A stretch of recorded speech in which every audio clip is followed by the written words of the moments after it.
I made these giant shapes using nothing but a couple command blocks, and I'm going to show you why. Now these are parametric shapes, which is just a pretentious way of saying that all these complex shapes are just made of simple math. And I've enjoyed making these and showing them off in some of my past videos, but you guys always say the same thing whenever I do. We need a tutorial. So that's exactly what I'm doing for you today, and I might secretly teach you a little bit of math as well. Now let's get right into the shapes, and I've laid them all out over my world, which you can download in the description, but we're going to take a look at them in order from the easiest to the most complex. So stick around till the end if you want a real challenge. Alright, so I'm over here at our first shape, and this one is going to be a spherical spiral. It's the most basic, but I still think it's pretty impressive. So let me show you what happens here. We only need these 3 command blocks, and I'll put the commands on screen right now. And so if we want to make this work, then all we have to do is flip this lever, and you'll see it starts off just like that. And you'll see it will summon a boat, and that boat will start spinning, and everywhere that boat is looking, it's gonna summon a block. Really simple. I think it makes a pretty cool shape like you'll see here. It's not that impressive, but I wanted the first one in the video to be something pretty cool that literally anybody could do. And if you want to take this to the next level, you can change this middle command block to look like this, and then the next time you turn it on, it'll start summoning end crystals like this. And this one is super satisfying to look at and watch generate, but it definitely will cause you a good amount of lags. So if you're playing on mobile, you might want to consider making this number just a bit higher so you have fewer entities. And it would be super satisfying to destroy, but sadly it's laggy enough that you don't really get to see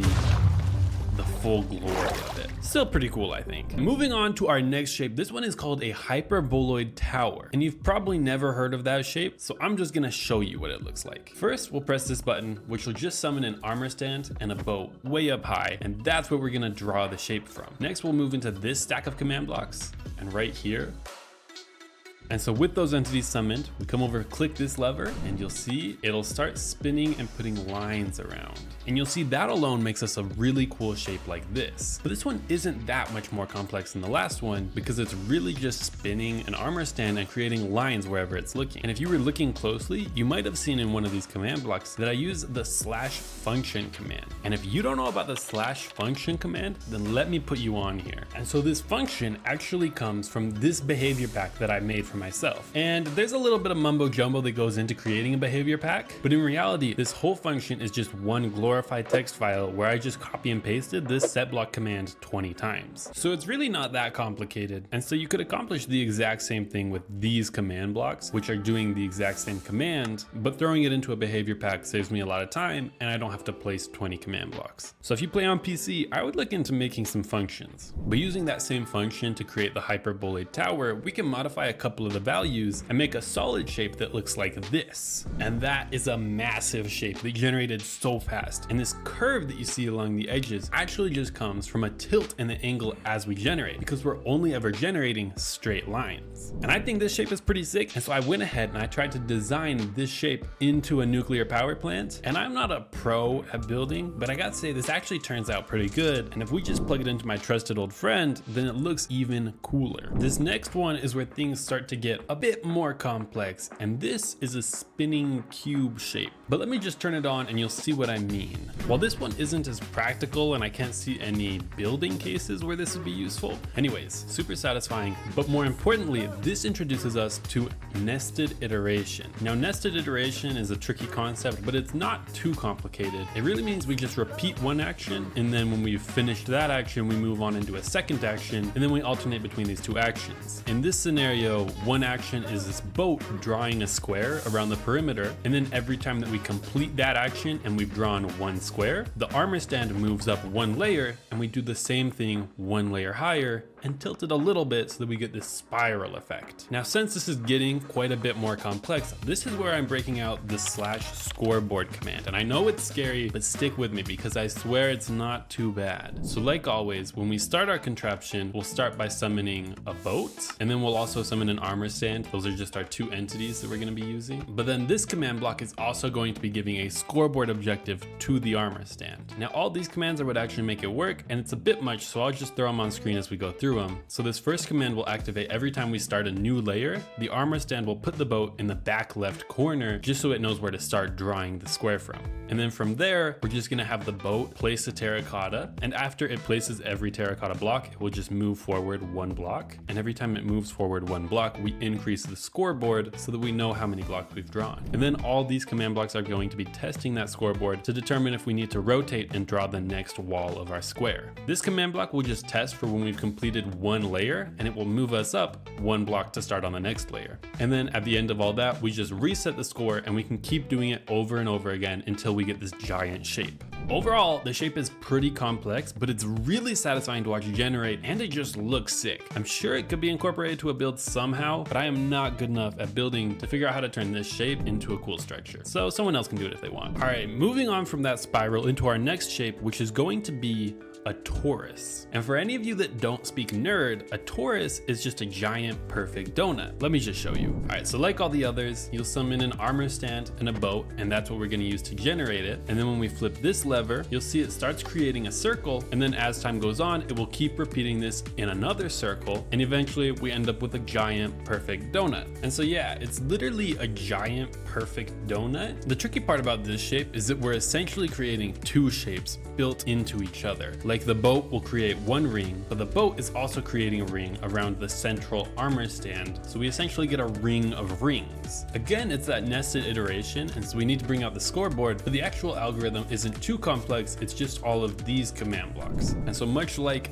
the cube, we give a scoreboard value to our boat, and so whenever we start a new ring, we teleport the boat to be looking straight upwards, and then we start setting a block wherever that boat is looking. We'll do one in front and one behind the boat, and then after we do that, we rotate the block 5 degrees down, and as we rotate it, we add a scoreboard value so that we know which direction it's facing at all times. And then whenever we create one outer ring, we rotate the armor stand just a little bit so that we can create the next ring in a slightly different place. And then after we've completed that ring, we'll have a couple commands to teleport that boat to the right place, and then we make sure it's rotated the right direction. We reset everything so it's looking straight up again, and then we reset that scoreboard value. And so overall, the algorithm isn't too complex to generate the torus, but optimizing it was where a lot of the work came in, because I don't want to sit here for 30 minutes watching it generate, and I'm sure my editor doesn't want to do that either. And so I just about doubled the commands, and that's why you get some of these repeats generating a block in front and behind, and that got the generation time down to about 5 minutes probably. One thing that I really like about this shape is the interior, and so I actually added a command to just throw some glowstone on top of it, and it looks really satisfying. It gave me the idea to turn this into a bit of a space station, and I'm not really much of a builder, so I decided to just throw it up on stream and let anybody join who wanted to build it, and you guys actually did a pretty good job. I think this looks pretty sick. All right, we're moving on to this final shape, and this one probably will never get incorporated into a cool build, but despite that, this is probably my favorite. And you guys actually get a bit of a 2-for-1 here, because this is a double helix. Now I've created 2 algorithms that can generate this. This one is actually very simple, summoning just an armor stand, boat, and another armor stand, and both these armor stands have tags. And then all the commands you need for this one are this. Now this is the simplified version, so it's not gonna look as cool, but it generates really fast, and I would say most people could actually create this one. And it's simple enough, I'll just put the commands on screen right here, and that's how it works. So essentially all it does is it clones this shape at the armor stands as it goes up in a spiral. So you'll see it's pretty fast.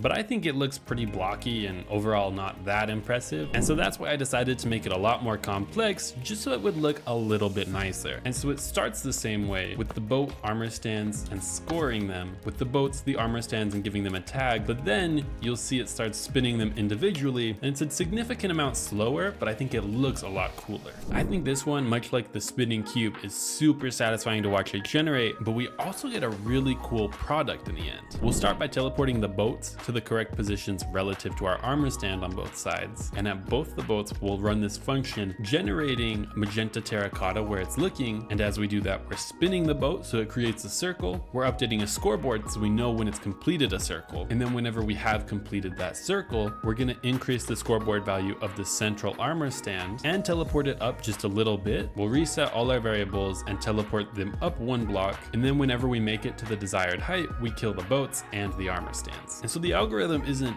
too much more complex than the torus, really just adding another variable so that we can track it as we're spinning it upwards. But I think it's really cool. It genuinely is just a lot of fun to create. And if you're looking for a really hard challenge, the one shape that I couldn't figure out was called a hyperbolic paraboloid, which is that classic Pringle shape. So if any of you can figure it out, then tag me because I want to see how it works. But outside of that one shape, I made just about anything I wanted. So if you've got a cool shape that you want to see if I can make in Minecraft, then leave a comment down below. And if this video gets enough likes, then I'll make a part 2 with all of your guys' shapes. Anyways, thanks for watching the video. Go create some shapes and don't forget to download this link in the description. Subscribe.